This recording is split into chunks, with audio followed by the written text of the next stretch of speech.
কোপাতেও আর্জেন্টিনার জয়ের নায়ক সেই মার্টিনেজ, যাকে বলা হয় আর্জেন্টিনার বাজ পাখি। সেই বাজ পাখি বাঁচিয়ে দিল আর্জেন্টিনাকে। মেসির জন্য জীবন দিয়ে দিতে পারি, তাই আবারও প্রমাণ করলেন মার্টিনেজ। কারণ আর্জেন্টিনা দল খেলে মেসির জন্য। ইকুয়েডরকে 4-2 গোলে উড়িয়ে সেমির টিকিট কেটে ফেলল আলবিসেলেস্তেরা। এই দিন টেক্সাসে সমান তালে খেলছিল আর্জেন্টিনা আর ইকুয়েডর।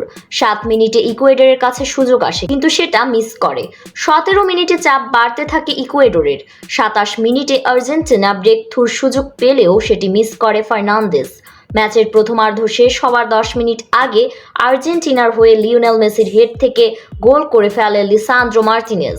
তাতেই 1-0 এগিয়ে প্রথমার্ধ শেষ করে কোপার ডিফেন্ডিং চ্যাম্পিয়নরা। দ্বিতীয়ার্ধের শেষে আর্জেন্টিনার সমর্থকরা যখনই জয়ের জন্য প্রস্তুতি নিচ্ছিল, তখনই এলো তাদের জন্য সবচেয়ে বড় ধাক্কা। বাড়তি সময়ের প্রথম মিনিটে জন ইয়াভোহার ক্রসে ইকুয়েডরকে সমতায় ফেরান কেভিন রদ্রিগেজ। 1-1 গোলে ড্র করে শেষ হয় নির্ধারিত 90 মিনিটের খেলা। কোপা আমেরিকার নিয়ম মেনে ম্যাচ চলে যায় সরাসরি পেনাল্টি শুটআউটে। প্রথমেই আর্জেন্টিনার হয়ে গোল করতে আসে লিওনেল মেসি, তবে মেসি ক্রসবারে গোল মারে। এতেই নেমে আসে চরম নীরবতা। আর্জেন্টিনার সমর্থকরা ঠিক বুঝে উঠতে পারছে না কি হচ্ছে, কিন্তু আর্জেন্টিনার সমর্থকদের নীরবতা ভেঙে দেন বাজ পাখি মার্টিনেজ।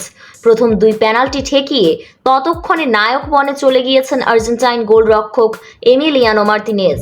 আর অপরদিকে আর্জেন্টিনার হয়ে বাকি 4 পেনাল্টিতে গোল করেন আলভারেজ, অ্যালিস্টার, মন্টিয়েল ও ওটামেন্ডি। ইকুয়েডরের হয়ে শট নেয় অ্যাঞ্জেল মেনা, তার রুখে দেয় কাতার বিশ্বকাপ জয়ী গোলকিপার এমিলিয়ানো মার্টিনেজ। ইকুয়েডরের হয়ে দ্বিতীয় শট নেয় অ্যালান মিন্জা, সেটিও সেভ করে বাজ পাখি মার্টিনেজ।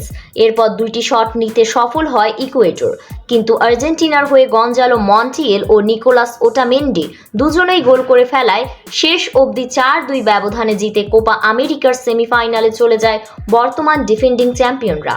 2022 সালের বিশ্বকাপ ফাইনালেও এই মার্টিনেজের কারণেই শিরোপা জিতেছিল আর্জেন্টিনা। তখন ট্রাইব্রেকারে কোমান ও চুয়ামেনির পেনাল্টি সেভ করে দলকে শিরোপা এনে দিয়েছিলেন এমিলিয়ানো মার্টিনেজ। সেই একই কাজ আবারও করে দেখালেন মার্টিনেজ। মেসিকে কখনো হারতে দেবেন না, এজন্যই তিনি বাজ পাখি মার্টিনেজ।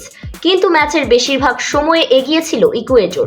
আর্জেন্টিনা যেখানে পুরো 45 মিনিটে একেবারেই কেবল গোলে শট নিয়েছিল, সেখানে বারবার আলবিসেলেস্তেদের ডি বক্সে হানা দিয়েছিল এনার ভ্যালেন্সিয়া, ময়েসেস কেইসেডোরা।